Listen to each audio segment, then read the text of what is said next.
cucunya Nabi, kita yang punya silsilah muttasilah dengan Nabi Muhammad sallallahu alaihi wasallam.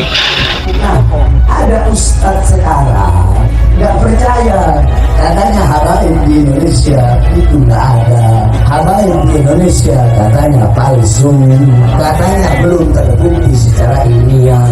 Hei, tes DNA, aing hayang nyaho sia keturunan saha, berani nggak tes DNA? Berani nggak tes DNA? Nggak perlu tes DNA, nggak perlu tes DNA, nggak perlu tes DNA. Betul, saudara, keyakinan saudara harus mantap. Yakini keturunan habaib Ubaidillah bin Ahmad bin Isa al-Muhajir ilallah.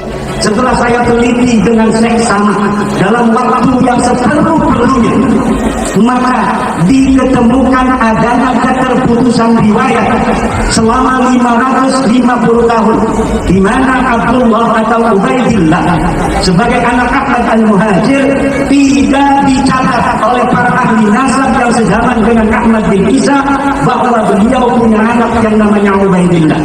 Jadi saya mau tanya begini saja, mau percaya sama iman yang ngomong kalau Habib gak ada, atau percaya sama Kiai Mas Ali?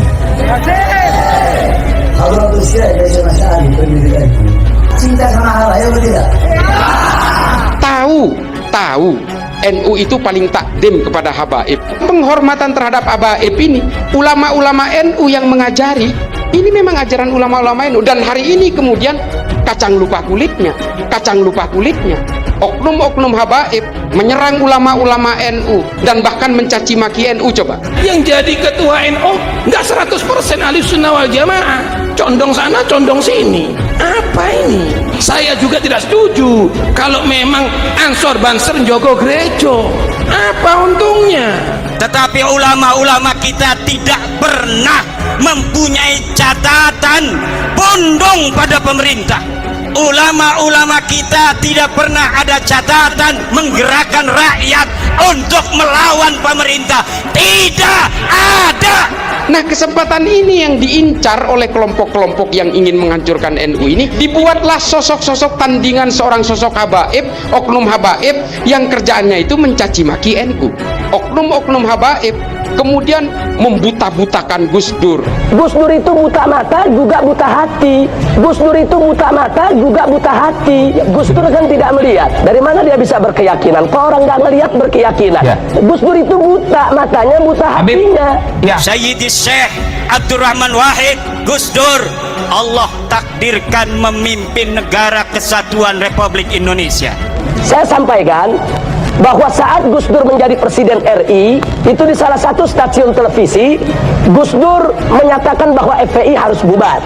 Abuya Muhtadi berfatwa bahwa gerakan-gerakan radikal semacam FPI harus dihilangkan dari Indonesia, harus dibubarkan dari Indonesia. Tapi alhamdulillah dengan pertolongan Allah, 4 bulan kemudian bukan FPI yang bubar, tapi Gus Dur yang bubar. Kelompok FPI juga ingin menegakkan khilafah yang mengatasnamakan Habib-Habib dan sebagainya. Dan ini kemudian memecah belah. Para habaib ini datang ke Indonesia dengan menggunakan basis asal, basis dasarnya tasawuf, kerendah hatian. Tapi hari ini gara-gara politik, para habaib juga berpolitik dan saling mencaci maki satu sama lain. Politik semua Pak yang merusak. NU bersama warga bangsa lainnya berjuang bagaimana gerakan-gerakan radikal ini bisa diberantas dari Indonesia. Nah makanya kita lawan ini. Kita harus melawan Pak terhadap gerakan-gerakan politisasi agama. Dan hanya di Indonesia Pak orang itu menghormati habaib sejadi-jadinya. Di Malaysia itu nggak gitu-gitu amat. Di Singapura juga nggak gitu-gitu amat. Biasa aja. Apalagi di Arab. Antara Habib dan non Habib itu nggak ada bedanya.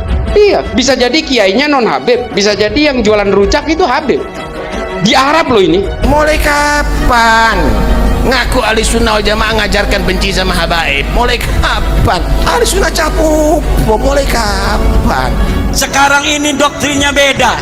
Kalau engkau mencintai cucunya Rasul, walaupun ibumu sakit, maka engkau harus hadir apabila ada panggilan juang.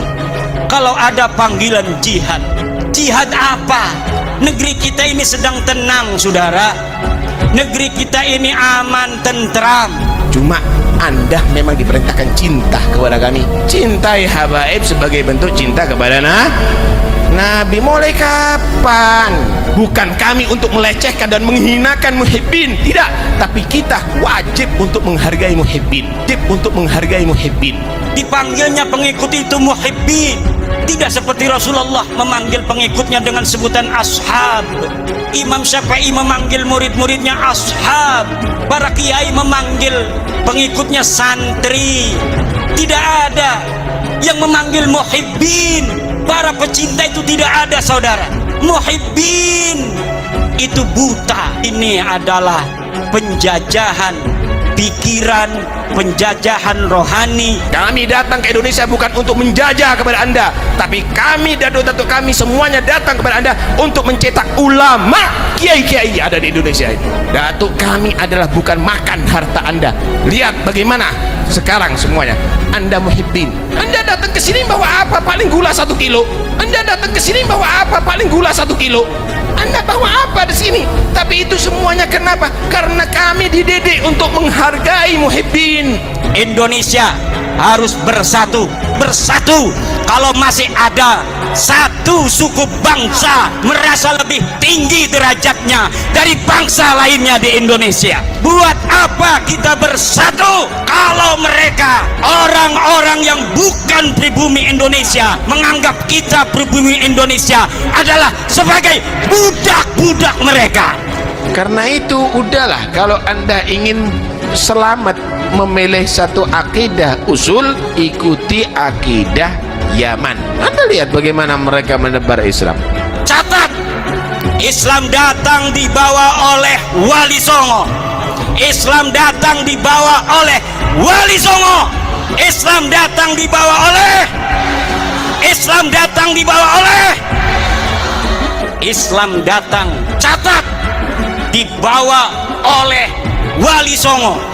Alhamdulillah kita di Indonesia dibina oleh orang-orang Yaman. Nah sekarang kenapa mesti percaya? Senok ukuran kafir. Jangankan kafir, fasik aja kalau bawa berita kita mesti hati-hati. Apalagi senok kafir bawa berita ngejelekin Habib Utsman. Jangan percaya. Nah jadi praktek Belanda memfitnah begitu jangan kaget. Nah, justru inilah hari ini belakangan ini yang dipakai oleh kelompok tertentu untuk memecah belah NU dengan menggunakan figur-figur habaib. Dan oknum-oknum Habib ini justru mencaci maki ulama-ulama NU. Ini kan kacang lupa kulitnya, Pak. Kita hormat kepada habaib, kita hormat. Tapi kalau urusan akhlak lain lagi. Apa ini? Alusnya capopo niki. Benci sama habaib. Bapak saya itu pedagang besi tua, ditipu 4 kali sama Habib itu masih ikhlas-ikhlas saja. Ada salah satu orang temannya bapak juga, temannya abah saya itu Habib, saya juga manggilnya Habib. Tiap ke rumah cium tangan, tapi setiap habis dicium tangan itu nipu bapak saya, selalu begitu. Dan kita ikhlas, karena apa? Atas nama agama. Kalau dengan menggunakan agama itu kan biayanya murah, Pak, nggak mahal. Cukup kasih dogma aja, kasih ayat, wah kita udah manggut-manggut. Habaib ini kalau dicaci biasa, bahkan dibunuh biasa. Sayyidina Hasan datuk kami diracun, saudara. Sayyidina Ali dibunuh. Nah ini kenapa? Karena politik. Persoalan politik, Pak, mengatasnamakan agama. Semua kejahatan akan terlihat terhormat. Akan 4 dari khalifah paling utama itu juga mati terbunuh. Bani Umayyah, 6 dari khalifahnya mati diracun. Cucu Nabi mati diracun, Sayyidina Hasan. Sayyidina Husain dibantai di padang Karbala, dipenggal lehernya, ditusuk ke ujung pedang kepalanya, lalu diarak di jalanan di Damaskus dan kemudian ditepuk tangannya. Kemudian setelah itu ditaruh kepalanya di baskom, dipersembahkan kepada Yazid bin Muawiyah, rajanya. Sesama Islam, Pak. Padahal ini cucu Nabi.